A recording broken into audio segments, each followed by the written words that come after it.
পশ্চিমবঙ্গের কলকাতা শহর থেকে ইন্ডিয়ান এয়ারলাইন্সের ফ্লাইট 257 মণিপুরের ইম্ফল বিমানবন্দরে ল্যান্ড করতে এগিয়ে আসতেছিল। 63 জন যাত্রীবহর বিমানের পাইলট এটিসিকে কন্ট্যাক্ট করে বিমান ল্যান্ড করার পারমিশন চায়, কিন্তু এটিসি কন্ট্রোলার পাইলটকে বিমানের অ্যালটিটিউড কমিয়ে 5000 ফুট উচ্চতায় নিয়ে আসতে বলে। তাই এবার পাইলট বলে যে ঠিক আছে, বিমান 5000 ফুট উচ্চতায় নিয়ে এসে এটিসিকে আবার কন্ট্যাক্ট করবে।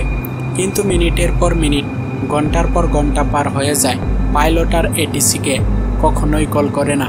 এটিসি নিজ ইচ্ছায় বিমানের সাথে কন্ট্যাক্ট করার চেষ্টা শুরু করে, কিন্তু হাজার চেষ্টার পরও যেন বিমানটি আকাশে হারিয়ে গিয়েছে।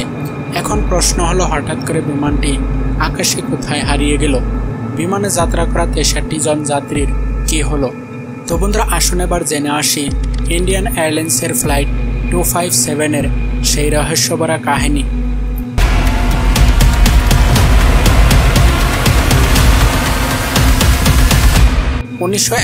সালের 16ই আগস্ট ইন্ডিয়ান এয়ারলাইন্সের ফ্লাইট 257 কলকাতার নেতাজি সুভাষচন্দ্র ইন্টারন্যাশনাল এয়ারপোর্ট থেকে উড়ানের জন্য প্রস্তুতি শুরু করে। সেই দিন বিমানটি কলকাতা এয়ারপোর্ট থেকে মণিপুরের ইম্ফল এয়ারপোর্টে ল্যান্ড করে ডিমাপুর এয়ারপোর্টে যাওয়ার কথা ছিল। এই উড়ানে ব্যবহৃত বিমানটি বোয়িং 737 মডেলের বিমান ছিল। এই বোয়িং 737 মডেলের বিমানটি ইন্ডিয়ান এয়ারলাইন্স 1977 সালে সার্ভিসে নিয়েছিল। এই লম্বা সার্ভিসকালে বিমানটিতে কোনো ধরনের দোষ অথবা ত্রুটি দেখা দেয়নি। ঠিক সকাল 11টায় বিমানের 63 জন যাত্রী এবং 4 জন ক্রু মেম্বার এক করে বিমানে উঠে বসতে শুরু করে। সেই দিন যাত্রীদের মাঝে মণিপুরের প্রাক্তন ডেপুটি চিফ মিনিস্টার ইরেনবাম তম্পক ও ফর্মার এডুকেশন মিনিস্টার কেশন বিরাও উপস্থিত ছিল। বিমানের ক্যাপ্টেনের দায়িত্বে ছিল 37 বছর বয়সী শেখর হালদার, যার 3783 ঘন্টা বিমান উড়ানের অভিজ্ঞতা ছিল, যেখানে 2369 ঘন্টা এমন বোয়িং 737 বিমান উড়িয়ে সম্পন্ন করেছিল। বিমানটিতে তার সাথে কো পাইলট হিসেবে ছিল ক্যাপ্টেন রয় চৌধুরী, যার মাত্র 1647 ঘন্টা বিমান উড়ানের অভিজ্ঞতা ছিল। বিমানটিতে 63 জন যাত্রীর পাশাপাশি 4 জন কেবিন ক্রু দায়িত্বে ছিল। বিমানের সমস্ত প্রিপারেশন শেষ করার পর 11:40 বিমানের পুশব্যাক প্রক্রিয়া শুরু করা হয়। পুশব্যাক প্রক্রিয়া শুরু হবার পর বিমান ধীরে ধীরে ট্যাক্সিওয়ে দিয়ে রানওয়ের স্টার্ট পজিশনে যেতে শুরু করে। রানওয়ের স্টার্ট পজিশন পেতেই বিমানের পাইলট 2 ইঞ্জিন ফুল থ্রাস্টে চালিয়ে দিয়ে রানওয়েতে দৌড়াতে শুরু করে। দৌড়াতে বিমান 11:54 কলকাতা বিমানবন্দর থেকে টেক অফ করে।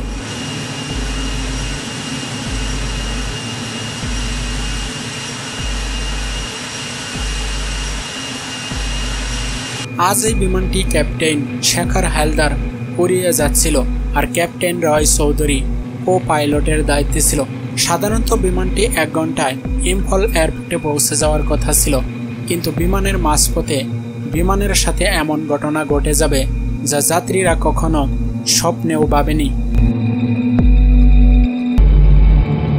বিমানটি বিমানবন্দর থেকে সুন্দরভাবে টেক অফ করে, তাই বিমানটি কয়েক মিনিটের মধ্যেই ক্রুজিং অ্যালটিটিউড 29,000 ফুট উচ্চতায় পৌঁছে যায়, আর আধা ঘন্টা পর বিমান ইম্ফল এয়ারপোর্ট ফ্লাইং জোনে পৌঁছে যায়।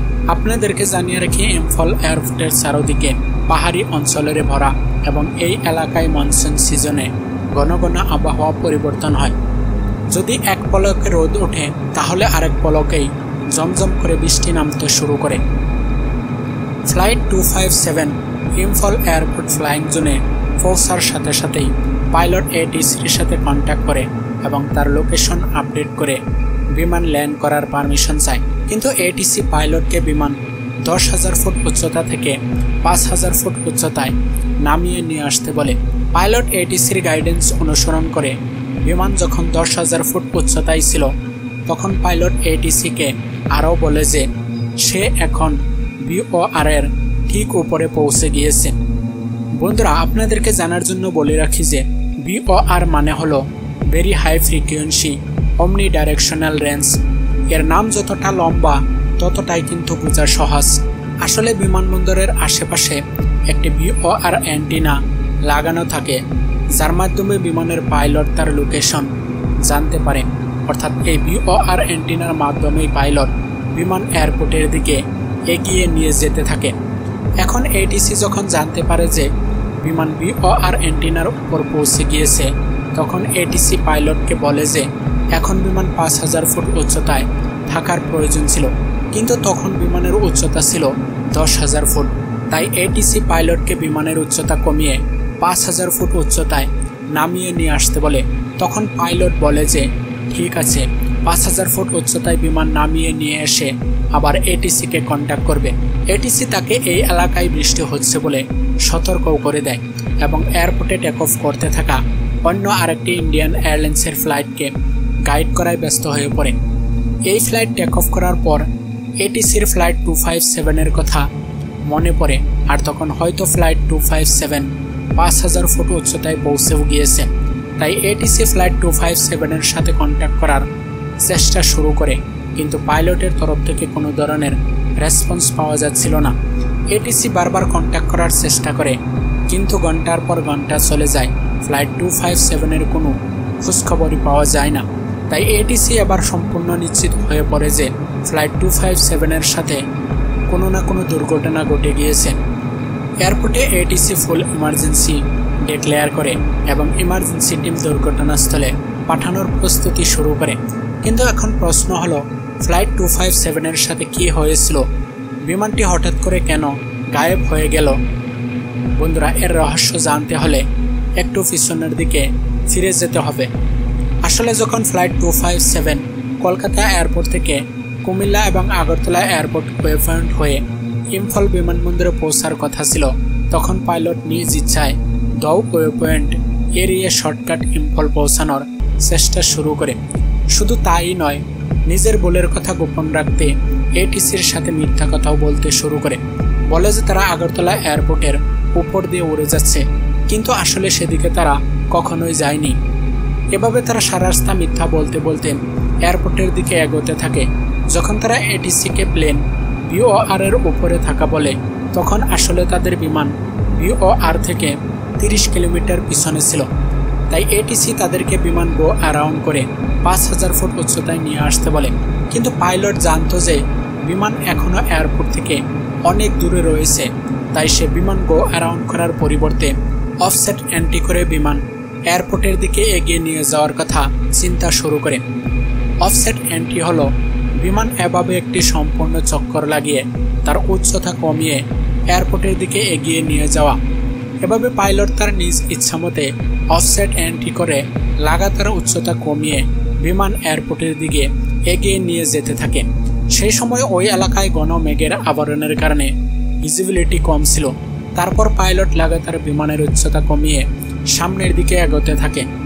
হয়তোবা পাইলট তার ভুলের কথা ভাবতে ভাবতে 63 জন যাত্রীর কথা না ভেবে সামনের দিকে এগোতে থাকে। যাই হোক, যখনই পাইলট মেঘের আবরণ জাস্ট পার করে, তখন তার সামনে একটি বিশাল পর্বত দাঁড়িয়ে পড়ে। পাইলটের সামনের পাহাড়টা এতটাই কাছে এসে পড়ে যে সে বিমান উপরের দিকে ওঠানোর চিন্তাটুকু করতে সময় পায়নি। কিন্তু বিমানের গ্রাউন্ড প্রক্সিমিটি অ্যালার্ম বাজতে শুরু করে দিয়েছিল, আর মুহূর্তের মধ্যেই বিমান পাহাড়ের সাথে সংঘর্ষ হয়ে বিধ্বস্ত হয়ে যায়। এদিকে এটিসি ভাবছিল যে নিশ্চিত প্লেন কোথাও না কোথাও ক্র্যাশ হয়ে গিয়েছে, কিন্তু তা কোথায় হয়েছে এটা একটা বড় প্রশ্ন হয়ে দাঁড়িয়ে গিয়েছে। কিন্তু তাও ইমার্জেন্সি টিম বিমানের সন্ধান করতে, বিমান যে পথে আসার কথা ছিল সেই পথে অনুসন্ধান করতে শুরু করে।